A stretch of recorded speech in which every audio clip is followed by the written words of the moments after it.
வாழ்க வையகம், வாழ்க வையகம், வாழ்க வளமுடன். குரு வாழ்க, குருவே துணை. இந்த இணையவழி வகுப்பில் இணைந்துள்ள அனைத்து வேதாத்திரிய உறவுகளுக்கும் பணிவான காலை வணக்கங்கள். இந்த வாய்ப்பை அளித்த இறை ஆற்றலுக்கும் குருவிற்கும், WCSC டிஜிட்டல் சொல்யூஷன் டீமிற்கும், நார்வே ஸ்கை டென்மார்க் மன்றத்தின் ஒருங்கிணைப்பாளர்கள் அனைவருக்கும் எனது பணிவான வணக்கங்களை தெரிவித்துக் கொண்டு, இன்று நாம் சிந்திக்க இருக்கும் தலைப்பு உலக தத்துவ ரகசியம். இந்த தலைப்பு ஒரு வித்தியாசமான ஒரு தலைப்பு. உலக தத்துவங்கள் அதை பற்றி நம்ம இப்போ சிந்திக்க இருக்கிறோம். மகரிஷி அவர்கள் கொடுத்த தத்துவங்கள் உலகத்தால் இப்போ திரும்பி பார்க்கப்படக்கூடிய ஒரு தத்துவமாக மாறி வருகிறது. ஆனால் உலகத்தில் பார்த்தீங்கன்னா தத்துவங்கள் காலத்துக்கு ஏற்ற நிறைய மாற்றங்களை சந்தித்து வந்து கொண்டே இருக்குது. இப்போ உலக தத்துவம் அப்படின்ட்டு தலைப்பு கொடுத்துருக்காங்க. அந்த உலக தத்துவம் தொடங்குவதற்கு முன்னாலேயே இந்திய தத்துவங்களும் தமிழகத்திலும் பார்த்தீங்கன்னா தத்துவமும் இறையியலும் மெய்யியலும் ஒரு நல்ல ஒரு நிலையில் இருந்த ஒரு காலகட்டத்தில் தான் இருந்தது. அதற்கப்புறம் நிறைய மாற்றங்களின் காரணமாக ஒவ்வொரு காலகட்டத்திலும் நிறைய மாறி இருக்கு. அதை ஒரு அவுட்லைனாக நம்ம பார்த்துட்டு இந்த தலைப்பின் கீழ் சாமிஜி என்ன சொல்றாங்க அப்படிங்கிறதையும் நம்ம இன்று சிந்திப்போம். முதல்ல உலக தத்துவம் அப்படின்னாலே எல்லாத்துக்கும் தெரிஞ்சது கிரேக்க தத்துவம் தான். கிரீஸ்ல தான் அந்த தத்துவங்கள் கொடிகட்டி பறந்த ஒரு காலம். இப்போ எப்படி கிறிஸ்துவுக்கு முன் கிறிஸ்துவுக்கு பின் பிரிக்கிறாங்களோ அந்த மாதிரி தத்துவத்தில் வெஸ்டர்ன் ஃபிலாசபியில் பார்த்தீங்கன்னா சாக்ரட்டிஸ் ஒரு முக்கியமான ஒரு நபர். சாக்ரட்டிஸ்க்கு முன் சாக்ரட்டிஸ்க்கு பின் அப்படிங்கிற மாதிரி தான் இருந்தது. இப்போ கிரேக்க அந்த வேர்டே பார்த்தீங்கன்னா ஃபிலாசபி அப்படிங்கிறது ஒரு கிரேக்க சொல். அதில் ஃபிலோ அப்படிங்கிறது லவ்வை குறிக்குது, அன்பு, அன்பு தான் முக்கியம் அப்படிங்கிறதையும். சோஃபியா அப்படிங்கிறது அறிவு, அறிவு என்பது ஒரு ஞானம், ஞானத்தை குறிப்பது தான் இந்த ஃபிலாசபி. அதாவது லவ் ஆஃப் விஸ்டம் அப்படிங்கிறாங்க கிரேக்கத்தில். ஸோ அந்த இப்போ இதுதான் ஒரு முதன்மையான ஒரு கல்வியாக இருந்தது அந்த காலகட்டத்தில். அதாவது கிட்டத்தட்ட கிமு 500 ஆண்டுகள், 2500 3000 ஆண்டுகளுக்கு முன்னாடி எந்த ஒரு ஒரு டெக்ஸ்ட்டோ ஒரு புக்ஸோ எந்த ஒரு கைடன்ஸோ கிடையாது. இப்போ நம்ம வாழ்ந்துட்டு இருக்கிற காலமே வேறு. இப்போ பார்த்தீங்கன்னா நம்ம ஒவ்வொருத்தருமே ஒரு தத்துவ ஞானின்னு சொல்லலாம். கையில் நம்மக்கிட்ட ஸ்மார்ட் ஃபோன் இருக்குது, எந்த ஃபிலாசபியும் விரல் நுனியில் நமக்கு கிடைக்குது. ஆனால் அந்த காலகட்டங்கிறது அப்படி கிடையாது. அவர்கள் சிந்தித்தார்கள். ஒவ்வொருத்தரும் சிந்தித்து இயற்கையை பற்றி கண்ணில் பார்த்தவற்றையெல்லாம் ஆராய்ந்து ஆராய்ந்து அவர்களுக்கு கிடைத்த விளக்கங்களை பதிவு செஞ்சுருக்கிறாங்க. அப்படி தான் ஒவ்வொரு தத்துவங்களும் ஒவ்வொரு காலகட்டத்தில் நல்லா வளர்ந்து வந்து கொண்டு இருக்கிறது. அப்படி பார்க்கும் பொழுது அதில் முக்கியமானவர் சாக்ரட்டிஸ். அவருக்கு முன்னாடியே நிறைய தத்துவ ஞானிகள்லாம் இருந்திருக்கிறாங்க. அந்த காலகட்டத்தில் வேற கல்விங்கிறதே இல்லை. அவங்க ஒரு ஸ்டடி, ஒரு படிப்பு அப்படின்னு போகணுன்னா அவங்க தத்துவத்துக்கு தான் போவாங்க. இப்போ நம்ம காலேஜில் ஸ்கூலில் படிக்கிற அனைத்துமே இந்த ஃபிலாசபிங்கிற ஒரு விஷயத்திலிருந்து தான் பிரிந்து வந்திருக்கிறது அப்படிங்கிறத நம்ம பார்க்க முடியுது.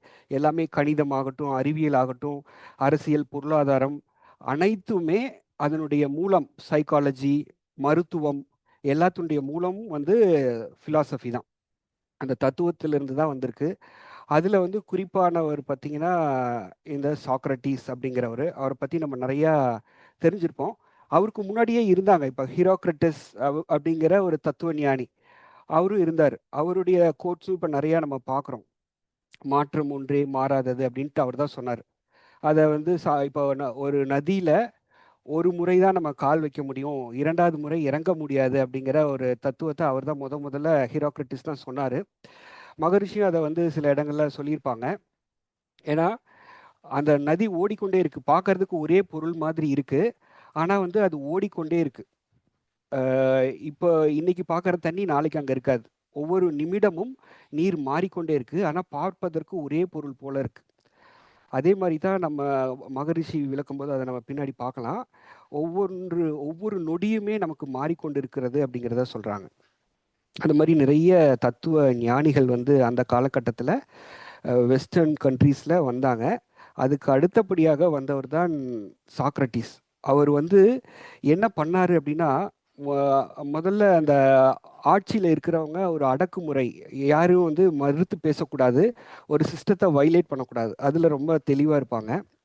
அப்படி இருக்கும்போது இந்த சாக்ரட்டிஸ் என்ன பண்ணாரு, இளைஞர்களுக்கெல்லாம் வந்து எது உண்மையான கடவுள், எது உண்மையான ஞானம்ங்கிறத புகுத்துறதுக்காக நிறைய வகுப்புகள்லாம் எடுத்து, அது வந்து அப்ப பயன்பாட்டில் உள்ள இறை தத்துவத்திற்கு முரணாக இருந்ததால் அவரை வந்து அரெஸ்ட் பண்ணி அவரை கொன்னாங்க.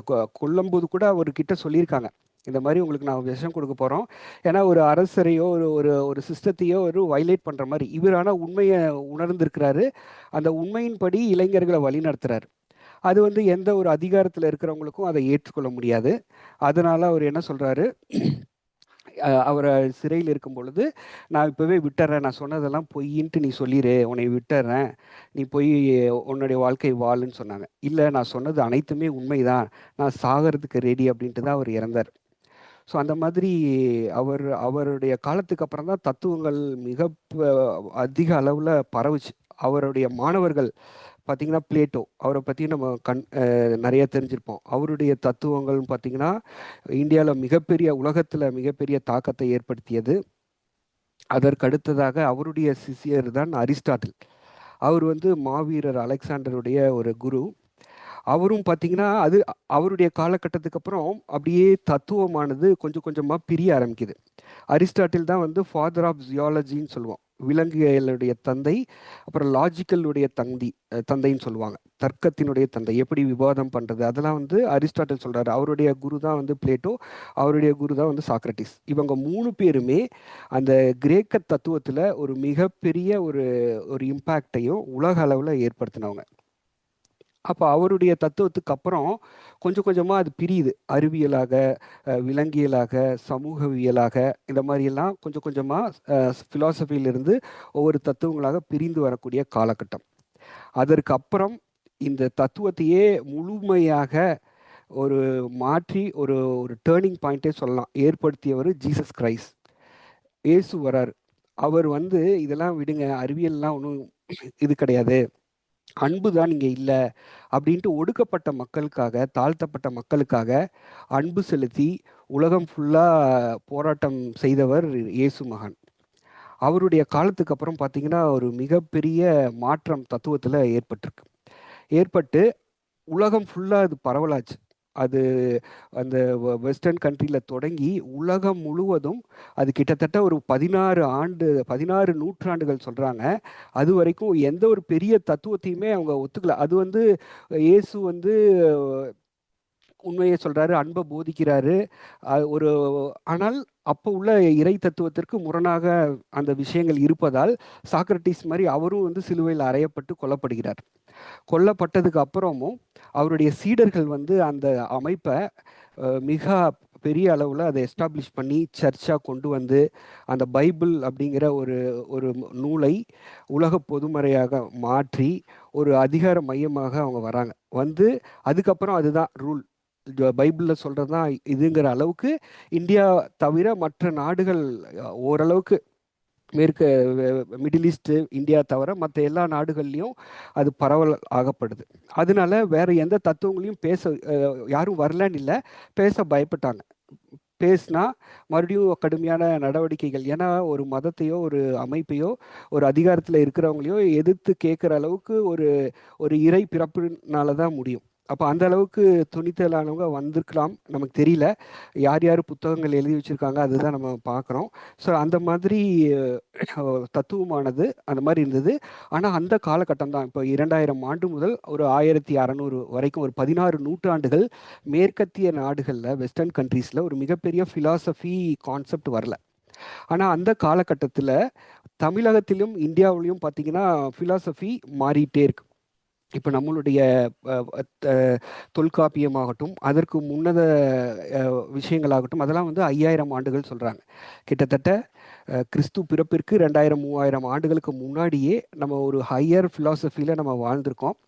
அது காலத்தால் மாறி மாறி அதுக்கப்புறம் பார்த்திங்கன்னா நிறைய 18 சித்தர்கள் வராங்க, மகான்கள், அவர்கள்லாம் வந்து கிறிஸ்து பிறப்பிற்கு பின் வராங்க. ஒவ்வொரு காலகட்டத்திலையும் ஒவ்வொரு மகான்கள் வராங்க, ஞானிகள் வராங்க, திருவள்ளுவர் வராரு. அதுக்கப்புறம் பார்த்தீங்கன்னா, இந்தியாவில் பார்த்தீங்கன்னா சங்கராச்சாரியர், அந்த மாதிரி சைவம், வைணவம், விசிஷ்டாத்வைதம் இந்த மாதிரியான ஃபிலாசபியெல்லாம் வந்து அந்த காலத்தில் நிறையா வளர ஆரம்பித்த ஒரு காலகட்டம். அப்போ இந்தியன் ஃபிலாசபி அந்த மாதிரி எவால்வ் ஆகிட்டு இருக்கு. ஆனால் வெஸ்டர்னில் பார்த்தீங்கன்னா ஜீசஸ் சொன்ன விஷயங்களை அப்படியே ஃபாலோ பண்ணிட்டு வராங்க. அதுக்கப்புறம் பார்த்தீங்கன்னா ஒரு 16ஆம் நூற்றாண்டுக்கு அப்புறம் தான் வெஸ்டர்ன் ஃபிலாசபி கொஞ்சம் அப்படியே எவால்வ் ஆக ஆரம்பிக்குது. அதுக்கப்புறம் வந்தவர்கள்லாம் பார்த்தீங்கன்னா பகுத்தறிவை பற்றி பேச ஆரம்பித்தாங்க.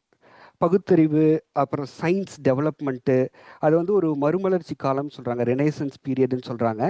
அந்த காலத்தில் தான் பார்த்திங்கன்னா ஏகப்பட்ட புதிய புதிய கண்டுபிடிப்புகள் வெஸ்டர்ன் கண்ட்ரீஸில் கண்டுபிடிக்கிறாங்க. அப்போ இதுதான் முக்கியம் அப்படின்ட்டு ஃபிலாசபி கொஞ்சம் கொஞ்சமாக நகர்ந்து அதை நோக்கி வருது. அப்போ அங்கே இருக்கிற அந்த ஃபிலாசபர் பேர் நான் மறந்துட்டேன். அவர் சொல்கிறாரு இதெல்லாமே சொல்லிட்டு இதில் வந்து கடவுள் இருக்குது. அவர் பகுத்தறிவை பற்றி பேசுகிறாரு. ஆனால் வந்து கடவுள் இருக்குங்கிறாரு, கடவுளை மறுக்கலை. ஆனால் வந்து இந்தியாவில் உள்ள பகுத்தறிவுவாதம் வந்து கடவுளை மறுக்குது. இந்தியாவில் பார்த்தீங்கன்னா பகுத்தறிவு பேசுகிறவங்க வந்து கடவுள் இல்லை அப்படிங்கிற மாதிரி சொல்கிறாங்க. அங்கே ஒரு மாதிரி சொல்லியிருக்காங்க. அந்த மாதிரி வளர்ந்து வந்துட்டுருக்கு இந்த தத்துவமானது. அதுக்கப்புறம் பார்த்தீங்கன்னா இந்த தொழில் வந்துச்சு. அதுக்கப்புறம் பார்த்தீங்கன்னா அடக்குமுறை, இந்த கேபிட்டலிசம், இந்த மாதிரி முதலாளித்துவம் வரும் பொழுது அதை வந்து மாற்றுறதுக்காக தான் காரல் மார்க்ஸ் போன்றவங்க வராங்க, மார்க்சிஸ்ட் இவங்கெல்லாம் வராங்க, லெனின் எல்லாம் வந்து மனித உரிமை, மனித சுதந்திரம் அதற்காக போராடுறாங்க. அப்போ தத்துவத்தில் மீண்டும் ஒரு டைவர்ஷன் வருது. டைவர்ஷன் வந்து இப்போ எல்லாருமே மனித உரிமைகளை பற்றியும் வாழ்க்கை பற்றியும் பேச ஆரம்பிக்கிறாங்க. ஸோ அந்த மாதிரி பேசி கொண்டிருக்கும் பொழுது அப்போ தான் பார்த்தீங்கன்னா உலகப்போர் வருது. இப்போ ஃப்ரெஞ்சு, ஜெர்மன் அதெல்லாம் நீங்கள் படிச்சிருப்பீங்க நீங்கள் அங்கே வெஸ்டர்ன் கண்ட்ரியில் இருக்கும்பொழுது. அப்போ அங்கே வந்து இதனால் நிறைய ஃப்ரெஞ்சு போரே நடக்குது. அடக்குமுறையின் காரணமாக நிறைய போர் நடந்து அந்த லெனின் இவங்கள மாதிரி ஆட்கள், கார்ல் மார்க்ஸ் இவங்கெல்லாம் வந்து அவங்களுடைய தத்துவங்கள்லாம் மிகப்பெரிய ஒரு தாக்கத்தை வந்து வெஸ்டர்ன் ஃபிலாசபியில் ஏற்படுத்துச்சு. அப்போ வந்து பெரிய அளவில் போர்கள் நடந்தது, மக்கள் கொன்று குவிக்கப்பட்டாங்க. இப்போ ஒவ்வொரு காலகட்டத்திலுமே ஒரு ஃபிலாசபி சேஞ்ச் ஆகும் பொழுது நிறைய மனிதர்கள் இறந்திருக்காங்க. போர்கள் நடந்து கொண்டே தான் இருக்குது காலம் காலமாக. ஆனால் அதிக அளவில் பார்த்திங்கன்னா இந்த உலகப்போர் அதில் வந்து நடந்துச்சு.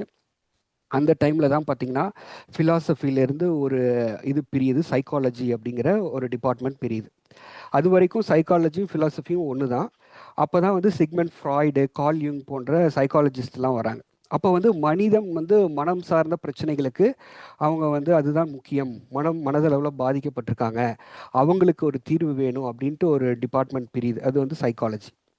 அந்த மாதிரி தத்துவம் எங்கேயோ தொடங்கி எங்கெங்கேயோ போய் அதுக்கப்புறம் இப்போ இருக்க காலகட்டம் பார்த்திங்கன்னா சூழல்லாம் பாதித்து ஒரு இயற்கையை வந்து அழித்து ஒரு நிலைக்கு வந்து மனிதன் வந்துட்டான். இப்போ பேச வரவங்கலாம் வந்து ஃபிலாசபி பார்த்திங்கன்னா சூழலியலாளர்கள்.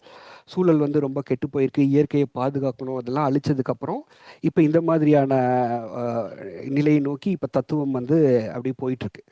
இப்போ தத்துவம் அப்படிங்கிறதே நம்ம எல்லாருமே அது ஒரு ஃபிலாசபின்னா நமக்கு அது புரியாத ஒன்று அப்படிங்கிற மாதிரி ஒரு இருக்கும். ஆனால் இது எல்லாருமே புரிஞ்சிக்கக்கூடிய ஒரு டாபிக் தான். ஏன்னா எல்லாருமே இது ஃபிலாசபி அப்படிங்கிறது வாழ்க்கைக்கு பொருள் இருக்கா இல்லையா, இந்த பிறப்பினுடைய நோக்கம் என்ன, இன்னும் இந்தியாவில் சொன்ன போனால் அது வந்து ஒரு கடவுள் சார்ந்த விஷயம், இது இறை சார்ந்த விஷயம், அப்படி தான் இருக்குது. மெட்டாஃபிசிக்ஸ் அப்படின்னு சொல்கிறாங்க. அது புலன் கடந்த விஷயங்கள் தான் இந்தியாவில் சொல்லப்படுது. ஒரு மறைப்பொருள் அப்படிங்கிற விஷயங்களை தான் இந்தியன் ஃபிலாசபி வந்து நிறையா சொல்லுது. மெய்யியல் அதெல்லாம் பார்க்க முடியாத விஷயங்களை சொல்கிறது, அது வெஸ்டர்ன் ஃபிலாசபி ஒத்துக்க மாட்டேங்கிறாங்க. அப்போ இந்த மாதிரியான விஷயங்கள் தான், இது எல்லாத்துக்கும் புரியாது. அதுவும் வந்து அது ஒரு இளைஞர்களுக்கு அது தேவையில்லை, வயதானவங்கள் இந்த மாதிரியான ஒரு கண்ணோட்டம் இருக்குது. ஆனால் ஃபிலாசபி என்பது நம்ம எல்லாருமே தெரிஞ்சிக்க வேண்டிய விஷயம். இது எல்லாமே ஒரு செகண்டில் நமக்கு வந்து புலப்படும் அப்படின்ட்டு மகரிஷி தான் வந்து இந்த எல்லா தத்துவங்களையுமே. இப்போ இந்தியன் ஃபிலாசபி பார்த்திங்கன்னா ஒவ்வொன்று சொல்லுது. சங்கராச்சாரியர் காலத்தில் பார்த்திங்கன்னா அத்வைதம் கொடி கட்டி பறந்துச்சு, அதுதான் இறைவன் ஒருவனே அப்படிங்கிற ஒரு கான்செப்டில் அவர் சொன்னார். அதுக்கப்புறம் ஒரு ஃபிலாசபி சேஞ்ச் ஆகணும்னா அந்த காலத்தில் வந்து டிபேட் இருக்குங்களாமா, 2 பிரிவினருக்கு இடையில் வாதம் பண்ணுவாங்க. வாதம் பண்ணி யார் வின் பண்ணுறாங்களோ அதை வந்து எஸ்டாப்ளிஷ் பண்ணுவாங்க. அந்த மாதிரி தான் துவைதம் வந்துச்சு, விசிஷ்டாத்வைதம் வந்துச்சு. அந்த மாதிரி எவால்வ் ஆகி அடுத்தது மிகப்பெரிய ஒரு மாற்றத்தை ஏற்படுத்தியவர் வள்ளலார். அவர் வந்து இறைவன் ஜோதிமயமானவன், அவன் வந்து இருக்கிறான்னு ஒரு புது கான்செப்டை சொல்கிறார். அவர் ஆரம்ப கட்ட காலங்களில் பக்தி மார்க்கத்தில் அவர் சில விஷயங்கள்லாம் சொல்லி கடைசி காலகட்டத்தில் அவர் ஞானம் அடையும் பொழுது அவர் வந்து ஒரு கான்செப்ட் சொல்கிறார். இறைவன் வந்து ஒளியாக இருக்கிறான் அப்படிங்கிற கான்செப்டெல்லாம் அவர் சொல்லி சில மாற்றங்கள் கொடுக்குறார். அதே மாதிரி அதற்கப்புறம் பார்த்தீங்கன்னா நிறைய தத்துவ மகான்கள் வந்து இந்த கடந்த நூற்றாண்டில் நமக்கு கிடைச்சிருக்காங்க. அதில் நம்மளுடைய குரு மகான் வேதாத்ரி மகரிஷி அவர்கள் வந்து பார்த்தீங்கன்னா அவர் வந்து இது எல்லாத்தையுமே எடுத்து உலக தத்துவம், இந்திய தத்துவம், தமிழர்களுடைய தத்துவம் அனைத்தையும் எடுத்து ஒரு கோக்டைல் மாதிரி ஜூஸ் போட்டு நமக்கு ஒரு வேதாத்திரியம் அப்படிங்கிற ஒரு விஷயத்தை நமக்கு கொடுத்துருக்காங்க. அந்த தத்துவத்தில் யாராலையும் மறுக்க முடியாது. இப்போ மற்ற தத்துவங்கள் பார்த்தீங்கன்னா ஒரு தத்துவத்தில் இருந்து இன்னொரு தத்துவத்துக்கு டிபேட் பண்ண முடியும். நிறைய அறிவியல் பூர்வமாக டிபேட் பண்ணலாம், ஆன்மீக ரீதியாக டிபேட் பண்ணலாம், எப்படி வேணாலும் பண்ணலாம். அந்த மாதிரி ஏதாவது ஒரு இருக்கும். இவங்களுடைய கலெக்டிவ் நாலேஜை வச்சு சாமிஜி கொடுத்த இந்த கான்செப்ட் பார்த்தீங்கன்னா அறிவியலாளர்களாலையும் மறுக்க முடியாது. நாத்திக சிந்தனை இப்போ இந்தியாவில் பார்த்தீங்கன்னா நாத்திக சிந்தனை உள்ளவர்கள் நிறையா இருக்காங்க. நாத்திகத்திலேயே இறைவன் இருக்கிறான், வேதங்களை மறுக்கக்கூடிய சிந்தனை. இப்போ ஜெயினிசம், புத்திசம் இவங்கெல்லாம் பார்த்தீங்கன்னா இறைவனை ஒத்துக்கிறாங்க, ஆனால் வேதங்களில் சொல்லக்கூடிய இறைவன் உருவங்கள் இதையெல்லாம் ஒத்துக்கிறது இல்லை. ஸோ அவங்களாலையும் நம்ம வேதாத்திரியத்தை மறுக்க முடியாது அப்படிங்கிற அளவுக்கு ஒரு தத்துவத்தை கொடுத்தாங்க. அவர் சமகாலத்தில் வாழ்ந்த பாரதியார் ஆகட்டும், காந்தியடிகளாகட்டும், இன்னும் நிறைய மகான்கள் வந்து நிறைய தத்துவங்களை வந்து நமக்கு கொடுத்துருக்காங்க. இந்த மாதிரி தத்துவம் என்பது மாறிக்கொண்டு ஒரு மிகப்பெரிய ஒரு இதில் இருக்குது. இதில் வந்து மகரிஷி என்ன சொல்கிறாங்க அப்படின்னு பார்த்தீங்கன்னா, ஒரு எதை அறிந்து கொண்டால் இந்த உலக தத்துவங்கள் எல்லாம் நமக்கு விளங்கும் அப்படின்ட்டு நமக்கு அந்த அந்த வாழ்க்கை மலர்கள் புக்கில் கொடுத்துருக்காங்க. இப்போ எல்லாமே அலைகள் தான். நம்ம பார்க்கக்கூடிய பொருட்கள் ஒரு தோற்ற பொருட்களாக தெரிந்தாலும் அவை அனைத்துமே அலைகளாக தான் இருக்குது அப்படிங்கிறாங்க. அதை நம்ம ஒவ்வொரு ஒவ்வொரு பொருளை ஊடுருவி போகும் பொழுதும் அனைத்துமே அணுக்களின் கூட்டு அப்படின்னு சொல்கிறோம். அந்த அணுக்களை பிரித்து பிரித்து உள்ளே போகும் பொழுது அணுக்களுக்கு மத்தியில் இருப்பது ஒரு இறைநிலை. அந்த இறைநிலையில் ஏற்படக்கூடிய ஒரு அழுத்தம், சூழ்ந்தழுத்தும் ஆற்றலின் காரணமாக அது ஒரு சுழல் அலையாக மாறுகிறது. அந்த சுழல் அலையிலிருந்து வெளிப்படக்கூடிய அந்த விரிவலை தான் காந்தம் அப்படின்னு சொல்லியிருக்காங்க.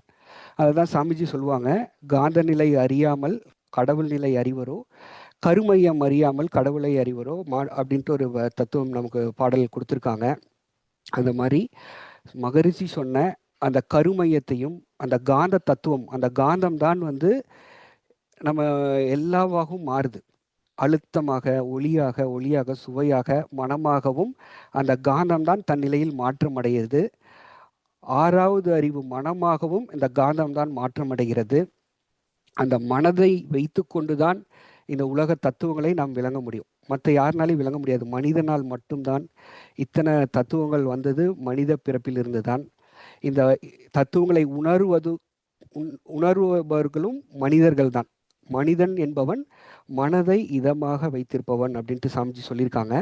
அப்போ அந்த மனம் வந்து ஒரு இதமாக வைத்து அந்த இறைநிலையோடு கலக்கக்கூடிய அளவுக்கு நம்மளுடைய மனதினுடைய அலைச்சூழலை குறைக்கும் பொழுது இந்த உலக தத்துவங்கள் எல்லாம் நமக்கு எளிமையாக விளங்கும் அப்படின்ட்டு வேதாத்ரி மகரிஷி அவர்கள் கொடுத்துருக்காங்க. அவரே மிகப்பெரிய ஒரு தத்துவ ஞானி. அனைத்து தத்துவங்களையுமே நமக்கு ஒரு ஜூஸாக நமக்கு கொடுத்துருக்காரு. அந்த தத்துவங்களை எல்லாம் நாம் எடுத்துக்கொண்டு நாம் பயணித்தால் வாழ்க்கையில் நாம் மகிழ்ச்சியாக வாழ்வோம் என்று கூறி இந்த ஒரு வாய்ப்பை அளித்த அனைத்து நல்ல உள்ளவங்களுக்கும் நன்றி கூறி நிறைவு செய்கிறேன். வாழ்க வளமுடன்.